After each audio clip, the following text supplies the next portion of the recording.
아브라함으로부터 시작된 이스라엘의 역사는 현재 이르기까지 인류 역사 속에 가장 오래된 국가 중 하나로 하나의 국가의 전통성을 지닌 그런 나라입니다. 어찌 보면 이 세상에 수많은 나라들이 일어나고 또 다른 나라에 삼키워지면서 나라의 본질적 정체성을 잃어버리고 있지만은 이스라엘 사람들이 아브라함에게서 하나님이 주신 약속을 지금까지 지키고 그 하나님의 말씀을 그들의 최고의 가치로 생각하고 지키는 민족이 이 인류 역사상 아마도 이스라엘 이외에는 어떤 나라도 이스라엘의 정체성만큼 강한 나라와 민족은 없을 것이다. 그렇게 생각합니다. 근데 이스라엘 나라가 하나님께서 그들에게 약속하신 땅에 거의 오래 살지 못하고 많은 시간들을 타국에 노예로 살든지 포로로 살든지 아니면 나그네로 사는 그런 세월을 보냈습니다. 이스라엘은 그 긴 역사 속에서 3번에 걸쳐서 타국에서 노예나 포로나 혹은 나그네 인생으로 그들의 역사가 사라질 뻔한 그런 위기의 시대가 있었습니다.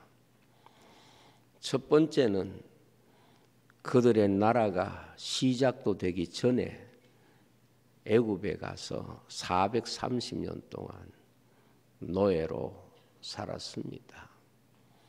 어찌 보면 430년이라고 하는 이 세월은 이 지구상에 나타났던 어떤 왕조보다도 짧지 않는 역사를 노예로 인종 말살 정책을 펼치는 바로 밑에서 그 민족의 정체성을 지키고 마침내 한 나라로 시작되는 이야기가 바로 출애굽기의 이야기입니다. 그리고 그들이 하나님이 아브라함에게 약속하신 가나안 땅에 돌아와서 나라를 이루었지만은 결국 아수르와 바벨론에 의해서 나라가 완전히 망하고 포로가 돼가서 그곳에서 70년 세월을 포로 생활을 하게 되는 것입니다. 그때에 그들이 살았던 가나안 땅은 성전이 무너지고 그리고 사람이 별로 살기 어려운 그런 황폐한 지역으로 바꾸어졌습니다. 그들이 돌아와서 성전을 회복하고 다시 한 나라를 이루어서 살았지만은 얼마 가지 아니해서 로마의 디도 대장에 의해서 예루살렘 성이 함락이 되고 주 70년에 예루살렘은 완전히 망하게 되고 마사다에서 최후의 항전을 벌였던 이스라엘이 그 나라의 역사를 마감하면서 이스라엘은 끝난 줄 알았습니다. 그리고 2000년 세월 동안 그들은 나그네 민족으로 세계 곳곳에 흩어져 살았고 그리고 2차 세계대전 때는 600만 명이 넘는 사람이 학살당하는 어떻게 보면 노예보다도 포로보다도 더 비참한 역사를 가졌던 것이 최근의 근대 역사 속에 그들 민족 가운데 일어난 이야기입니다. 이스라엘은 이렇게 참으로 짓밟히고 그 나라를 없애고자 하는 수많은 외세의 위협 앞에서도 그 민족의 역사를 지키고 오늘 그 이스라엘의 역사 고토에서 다시 나라를 세운 이야기는 그 민족이 아주 대단해서가 아니라 하나님이 아브라함에게 주신 약속을 성취하는 바로 그 현장이 바로 그들의 역사고, 그것은 우리가 성경을 이해하고 역사를 이해하는데 아주 중요한 중심이라고 말할 수가 있습니다. 이스라엘이라고 하는 이름은 한 개인의 이름이기도 하고 또 국가의 이름이기도 합니다. 애굽에 들어갈 때는 이스라엘이라고 하는 이름이 개인의 이름이었지만은 430년이 지난 세월 후에는 한 국가의 이름으로 애굽 땅에서 나오게 됐습니다. 그래서 이스라엘의 첫 번째 해방은 한 가정이 애굽으로 들어가서 한 국가가 되어서 전혀 새로운 역사를 시작하게 되는 출발을 보여주었습니다. 그리고 어떤 나라, 어떤 민족도 경험하지 못했던 광야 40년 세월을 경험했습니다. 그리고 그 광야 40년의 시간이 지나고 난 뒤에 오늘 말씀은 요단강을 건너서 그 조상 이스라엘이 애굽을 향해 출발했던 바로 그 본향인 가나안 땅에 들어가게 되었다고 하는 사실을 우리에게 보여주고 있습니다. 그리고 그들은 이제 전혀 지금까지와는 다른 새로운 역사를 시작하는 출발점에 서게 되었다 하는 것을 보여줍니다. 그들은 광야 40년의 삶을 마치고 드디어 요단을 건너서 가나안 땅에 그들의 발을 딛게 되었습니다. 430년 종살이하면서 꿈꾸었던 그 땅, 40년 동안 광야에서 보내면서 꿈꾸었던 그 땅에 처음 발을 디딘 그곳이 바로 길갈입니다.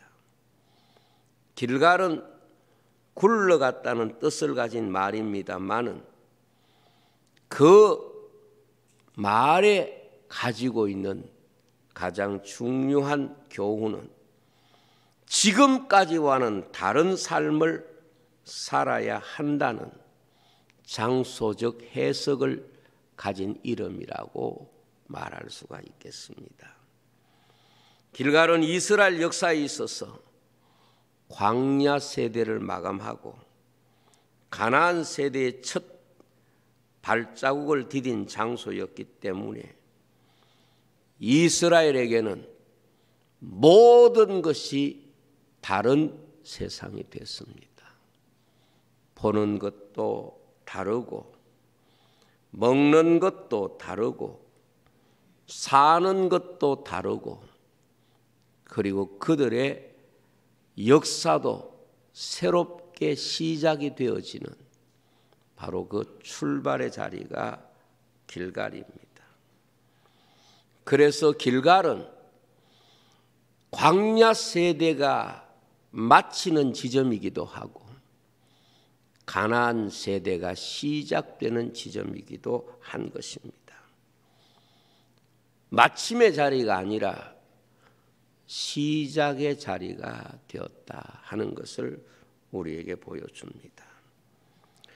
오늘 저는 이 길갈의 이야기를 통해서 우리 교회에 앞으로 하나님께서 이런 은혜를 주셨으면 하는 소원과 그리고 우리 성도들에게 새로운 세대를 시작하면서 하나님이 우리에게 요구하시는 것이 무엇인가, 그 하나님의 마음을 여러분에게 전할 수 있는 시간이 되기를 소원하면서 이 말씀을 준비를 했습니다.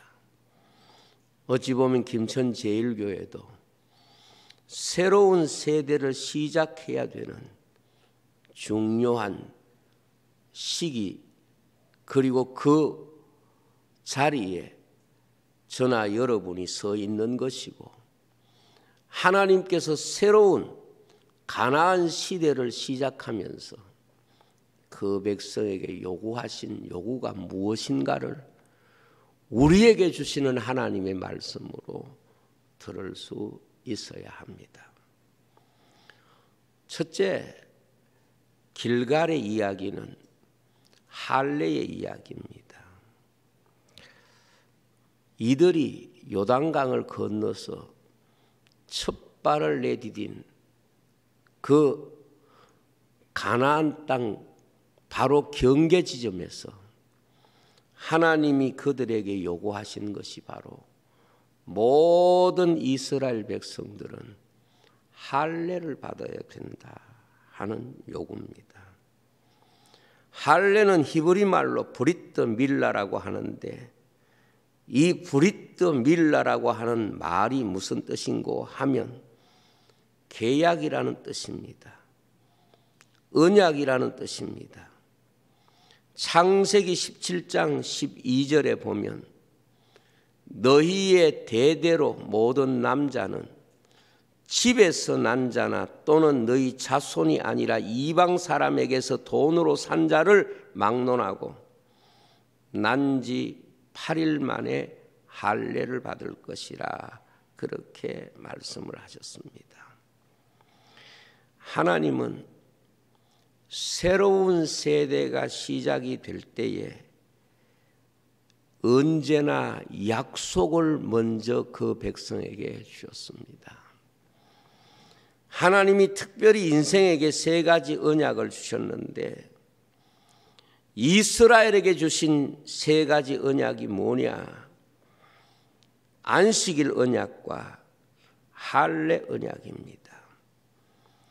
안식일 언약은 이스라엘 백성들과 하나님과 역사 시간의 연결고리를 말하는 것이고, 할례 언약은 생명 속에 하나님과 이스라엘 백성의 약속이 들어있다는 것을 말하는 것입니다. 창세기 17장 10절로 14절에 보면 할례에 대해서 하나님께서 이렇게 말씀하셨습니다. 너희 중 남자는 다 할례를 받으라. 이것이 나와 너희와 너희 후손 사이에 지킬 내 언약이니라. 너희는 표피를 베어라. 이것이 나와 너희 사이에 언약의 표징이니라. 너희는 대대로 모든 남자는 집에서 난 자나 또는 너희 자손이 아니라 이방 사람에게 돈으로 산 자를 막론하고 난 지 8일 만에 할례를 받을 것이라. 너희 집에서 난다든지 너희 돈으로 산 자든지 할례를 받아야 하리니 이에 내 언약이 너희 살에 있어 영원한 언약이 되려니와 할례를 받지 아니한 남자 곧 그 표피를 베지 아니한 자는 백성 중에서 끊어지리니 그가 내 언약을 배반하였음이니라. 그렇게 말씀을 했습니다. 바꾸어 말하면 할례는 이스라엘 백성들의 생명 속에 하나님의 약속을 심는 예식입니다. 그래서 태어난 지 8일 만에 할례를 받는 것은 한 생명이 세상에 태어나서 가장 먼저 해야 되는 것이 그 생명 속에 하나님의 약속을 심는 일이었습니다. 그것이 할례가 가지고 있는 하나님의 요구고, 그것이 하나님의 백성된 사람들이 하나님 앞에서 한 생명이 시작되면서 가져야 되는 의무이기도 했습니다. 그래서 한 생명이 이 세상에 태어나서 가장 먼저 자기의 생명 속에 받아들여야 되는 것이 하나님의 약속인 것처럼, 이스라엘 백성이 요단을 건너서 첫 걸음을 내딘 그 경계 지점에서 하나님이 그들에게 요구한 가장 첫 번째 요구가 바로 할례였습니다. 정말해서 이스라엘 역사의 모든 시작 앞에 하나님이 그들에게 요구하신 것은 바로 하나님의 약속을 가진 민족이 되어라고 하는 요구가 그들에게 있습니다. 다르게 말하면 이 약속을 지키지 않는 것이 하나님을 배반한 것이라고 말씀함으로써 이 약속은 하나님을 믿는 믿음에 대한 가장 중요한 증거가 되는 것입니다. 그렇습니다.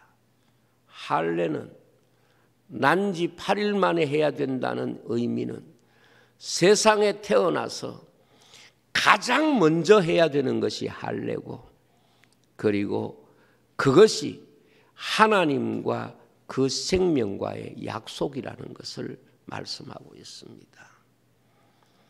유대인들에게 삶은 시작부터 나는 하나님의 것이다, 그 약속을 하나님 앞에 바치는 것입니다.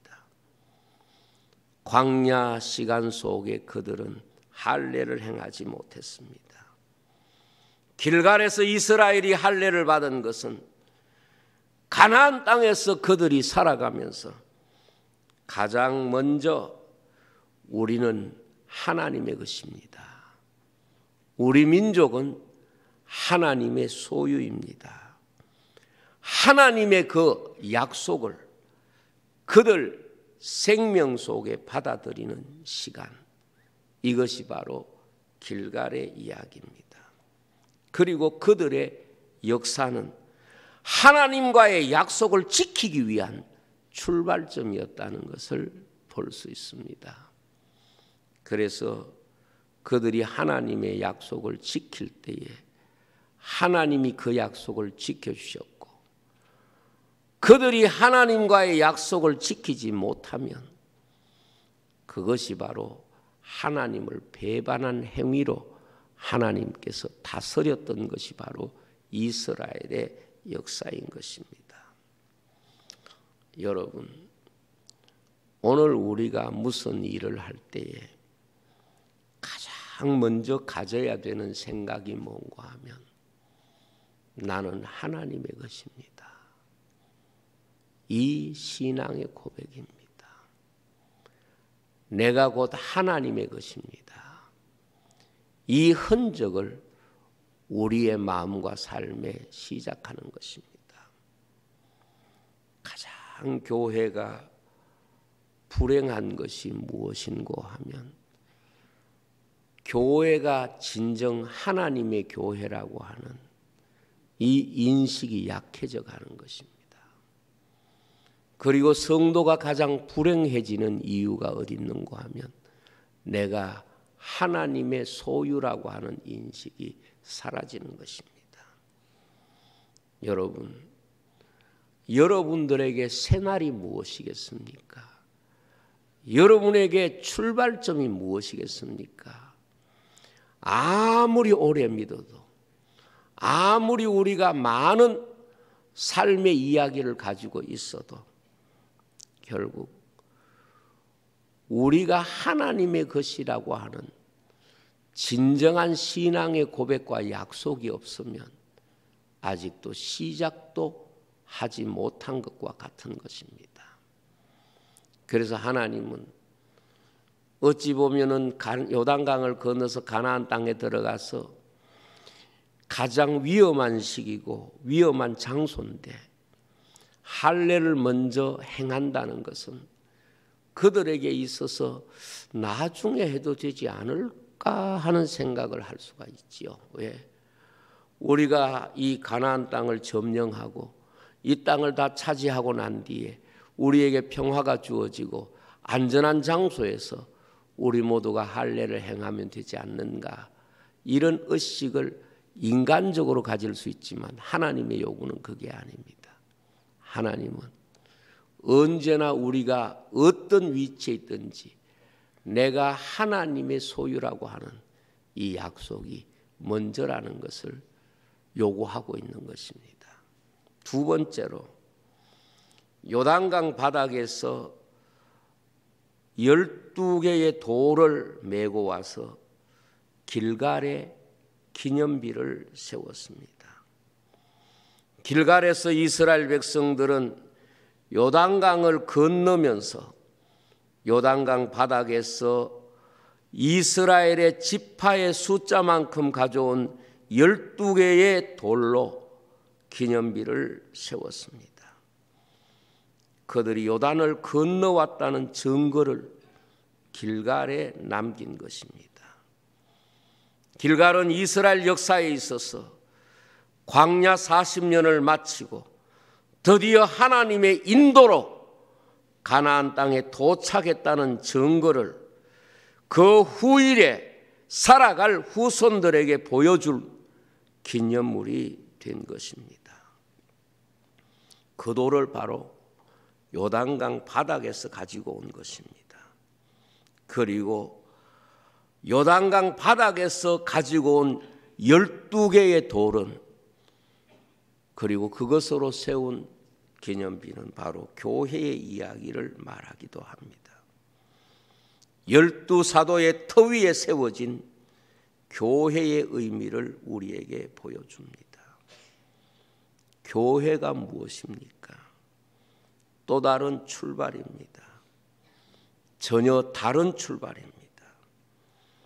광야도 교회의 의미를 담고 있지만은 가나안은 또 새로운 세대의 교회를 설명하는 의미를 담고 있습니다.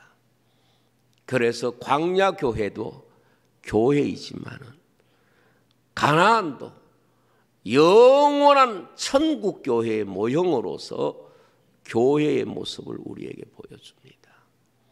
그래서 계시록에 보면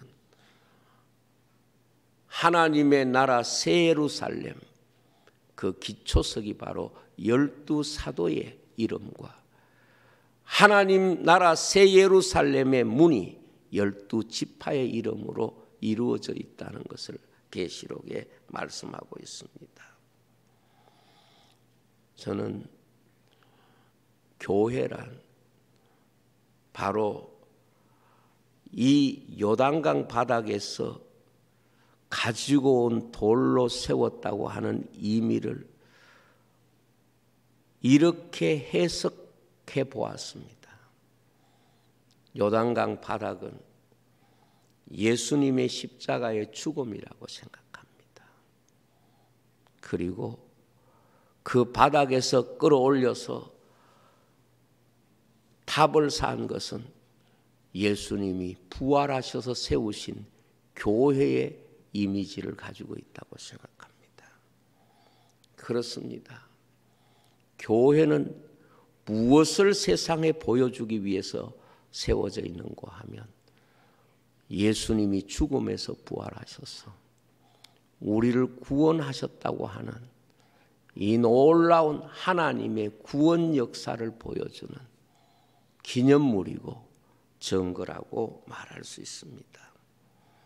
그러므로 오늘 이 교회가 진정 보여주어야 할 모습이 뭔가 하면 예수 그리스도 그 무덤과 같은 요단강 바닥에서 다시 부활하신 이 놀라운 교회 이야기, 이것이 바로 오늘 우리가 가지고 있는 모습이라고 볼 수 있습니다.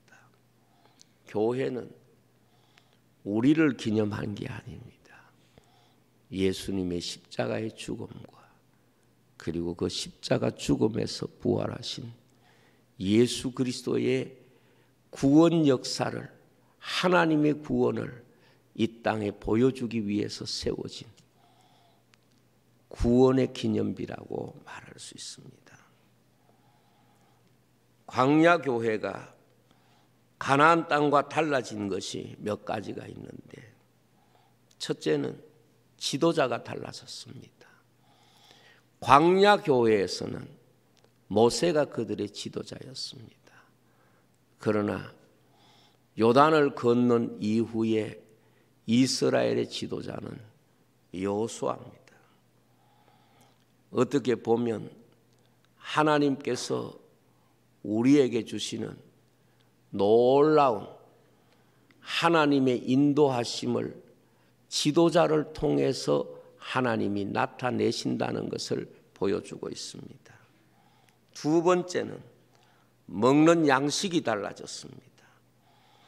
이제까지는 만나를 먹었지만 길갈에서부터 만나가 그치고 가나안 땅에서 나는 소산을 먹었습니다. 여호수아서 8장 12절에 보면 그 땅의 소산을 먹은 다음 날에 만나가 그쳤으니 이스라엘 사람들이 다시는 만나를 얻지 못하였고 그의 가나안 땅에 소출을 먹었더라 그랬습니다. 그래서 길갈은 그들의 삶의 패턴을 완전히 바꿉니다. 완전히 다른 삶을 그들이 살게 된 것입니다.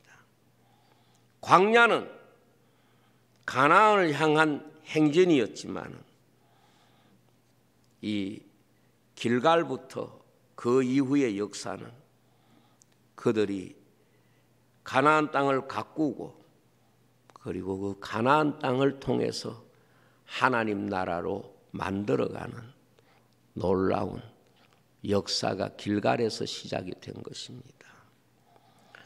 그래서 길갈을 통해서 하나님이 이스라엘 백성에게 요구하신, 그리고 이스라엘 백성에게 보여주신 이 세 가지 이야기는 참으로 앞으로 우리 제1교회나 한국 교회가 하나님 앞에 가져야 될 자세를 보여주는 것이다. 그렇게 믿습니다. 무엇보다 우리는 하나님의 소유라고 하는 마음의 할례가 필요합니다. 진정 교회는 하나님의 교회라고 하는 이 고백을 공동체가 함께 하지 않으면 그 교회가 얼마나 허망하게 쉽게 하나님의 교회의 이름을 잃어버릴 수 있다는 것을 우리는 교회 수많은 역사를 통해서 봐왔습니다.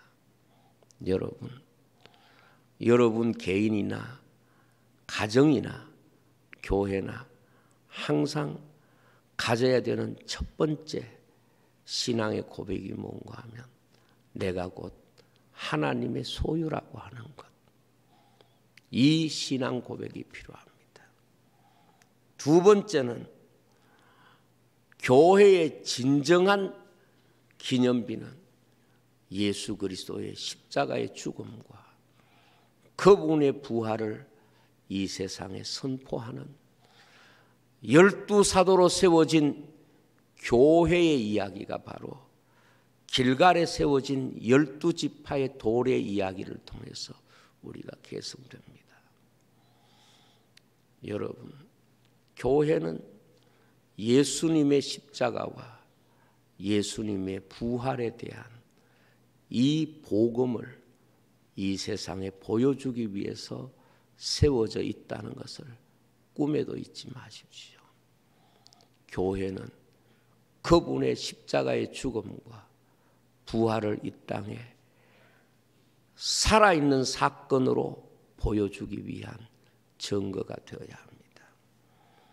그리고 세 번째, 광야교회와 가나안 땅은 다른 세상입니다. 전혀 다른 세상입니다. 지도자가 다르고 그리고 그들이 매일 먹는 양식이 달랐습니다. 지금까지는 하나님이 주신 것을 먹고 어떻게 보면 신앙생활하는 그것이 그들의 삶의 전부였다면, 길갈 이후로부터는 그들이 새로운 하나님의 교회를 개척하고 그리고 그 교회를 풍성케 하는 모든 과정이 그들에게 주어졌다는 것을 우리에게 가르쳐 주는 것입니다. 어찌 보면 이스라엘 백성들이 길갈로부터 진짜 이스라엘 백성들이 하나님 주신 약속을 성취해가는 그런 역사를 시작하는 것입니다. 앞으로 이런 역사가 내 개인에게도, 우리 가정에도, 그리고 또 우리 교회에도, 우리나라에도, 한국교회 속에서도 나타나기를 소원해 봅니다. 사실 이런 이야기가 있습니다. 사람이 아무리 오래 믿어도 그것이 내 삶과 내 발과 내 자신의 헌신을 통하지 않고는 아무것도 우리에게 주어질 것이 없습니다.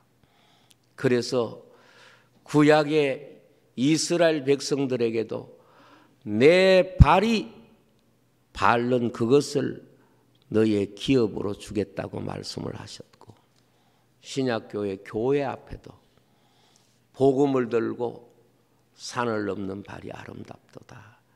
성도의 복음을 전하는 발이 바로 그 나라의, 그 교회의 진정한 영토가 될 것을 우리에게 가르쳐 주신 것입니다. 이 은혜가 여러분들에게 풍성하기를 축복합니다. 기도하겠습니다. 아버지 하나님, 감사합니다. 길갈의 이야기를 오늘 말씀으로 함께 나누었습니다. 은혜 주시고 우리가 정말 이 시대에 어떤 사람이어야 하는가를 이 말씀을 통하여 깨달을 수 있는 믿음을 허락하여 주옵소서. 예수님 이름으로 기도하옵나이다.